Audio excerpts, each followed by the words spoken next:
I was told in the comments that the VCR was making noises last time.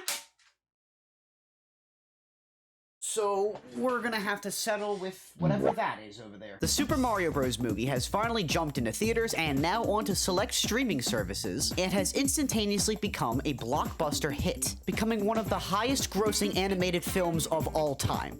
Like, of all time. Proving once and for all that video game adaptations, when done correctly, can be immensely profitable, and have been the most anticipated form of movie adaptations, not just from video game players, but from audiences all around the world. So it goes without saying that when the concept of a Super Smash Bros. Movie is blurted out on Twitter, like a random intrusive thought, that it would only spark debate on whether a Smash Bros. Film is in Nintendo's plans for the film industry to begin with. But I'm here to tell you, in my opinion, those are big words, how a Smash Bros. Film is basically inevitable. Going into detail on what personally I think a Smash Bros. Film would look like from Nintendo, considering the wee bit of dabbling that Nintendo has done with its franchises in the past.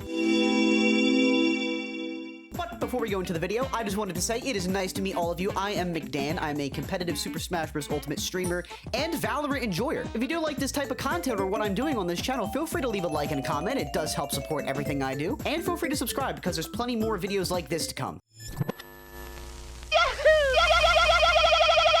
Seeing how the creation of the Mario movie would prove to be a recipe for success, despite the critique of the film, due to the red hat and overalls behind it, or what target audience it would reach out to, Nintendo aimed to cater to all audiences this time around. You've got silly humor that kids enjoy, you've got references to old video games that others that are in their mid-20s would understand like I would, and even included song choices that your uncle would force you to listen to full blast in his pickup truck at some point in your life. The concept of the Mario movie, outside looking in, seemed ridiculous at the start. Lots of fans mocked the hand-picked voice actors for each role, the selection of the production company, and understandably had low expectations due to previous video game films behind it. And while not every single example was bad, people knew that there was plenty of ways to ruin Mario on the big screen. Nintendo also knows this and has, in fact, fumbled this bag once before. So the direction the film took to be easily digestible on all fronts was definitely the way to go, earning $375.6 million in its opening week. It's certainly a shining example of what happens when two corporate giants team up to carefully create something that is much more bigger than them. It also sets the bar for what audiences can expect in the future, which leads to my perfectly timed segment, what audiences can expect in the future.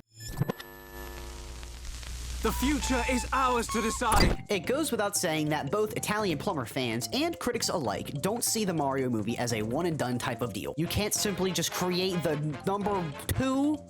I think number two grossing animated film of all time and just call it a day.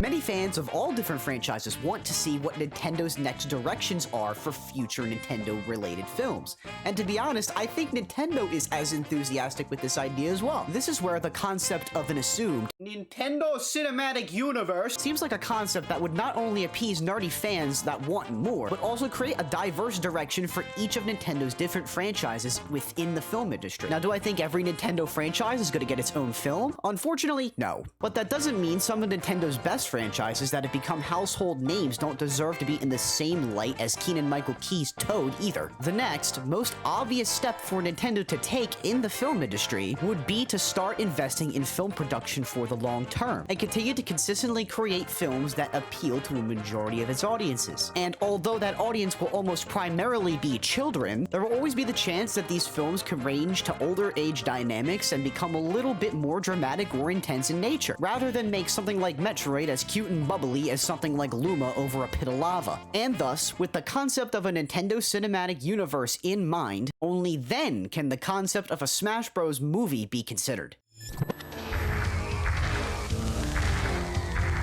When I say that a Smash Bros. Movie is inevitable, I can already feel the pressure of being called out on Twitter with a picture of my thumbnail tweeting, "What was this man cooking?" by Pikmin Man 37 if my time frame prediction isn't met here. But my decision to stand my ground on why I think Nintendo will create a Super Smash Bros. Movie doesn't stray too far off the track of because money, but also incorporates Nintendo's previous attempts to create a cinematic-like experience in their previous games. For many of you Smash veterans, friends, or just those of you that owned a Wii, Smash Bros. Brawl had been released with a specific adventure mode. A kick-ass single-player game mode for casual players to sink into when they weren't sitting in that empty training room they built for online. And for the first time in Smash Bros. History, formulated a linear narrative-driven story mode that turned the platform fighting game into a story-driven game mode that told an entire story like a film without a single piece of dialogue. And despite Brawl not being the first game to incorporate this type of adventure mode, it was certainly the first game that set the bar for future modes. This game mode tells the story of Taboo,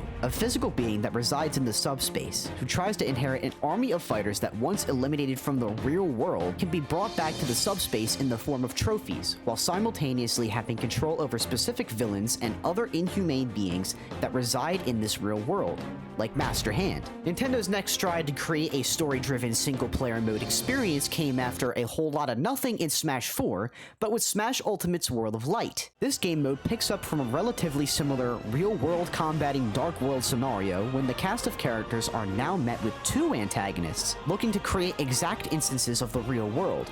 This is done in succession through Galem's power, and each fighter is consumed and transformed into spirit form, leaving Kirby, yes, Kirby, to be the lone survivor to save each hero one fighter at a time. Just like Sakurai intended it. And as much as I can go into detail about all of these game modes, I insist you go play them yourself. It makes the points that I make in this video a little bit more valid after you sat through both of them. And unfortunately, really sat through World of Light.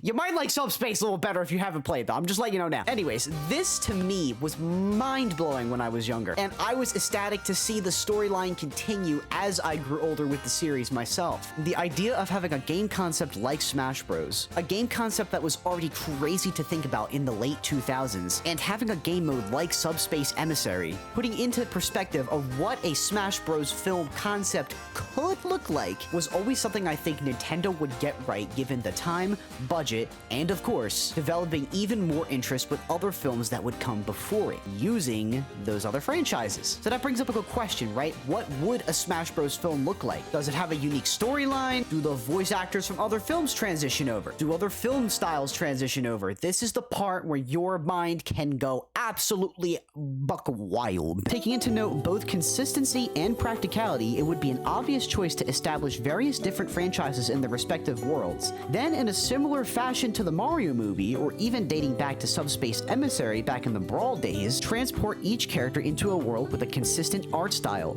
just like a game design. Time and time again, we've seen cutscenes, character reveal trailers, and even trailer advertisements for a Smash Bros. Game inherit the intensity of a near cinematic experience, all to just enrich the experience of the excitement for the game. It's foolish, barbaric to say that Nintendo doesn't have the material for a Smash Bros. Film concept. Whether it can be done in a similar fashion according to their games that involves next to no voice acting, or incorporate voice actors from other previous films that they create. A Chris Pratt Mario seems downright silly until the audiences saw the final product. The same can be said for a Smash Bros. Film concept too. Nintendo has done a fantastic job in the past and present telling stories visually, and seeing this uniquely done within a film is a cinematic achievement in of itself. And look, I agree, we've seen the concept of a cinematic universe fall flat on its face outside of Marvel films, but I personally don't think that applies to franchises that literally have decades upon decades of reputation. Nintendo knows exactly how they want to display their IPs to their audiences, and they would not rely on a specific film studio that created this to cover a story as intense as something like Zelda or Metroid would put out.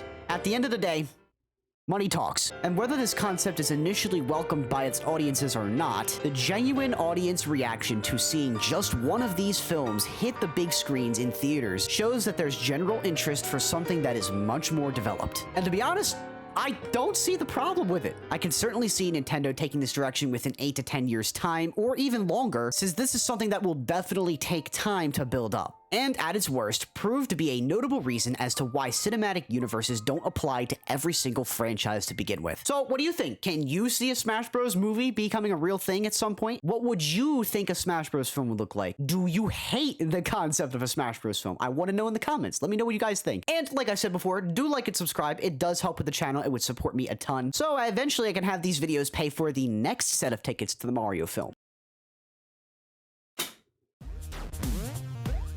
Mario Odyssey on the Xbox, when?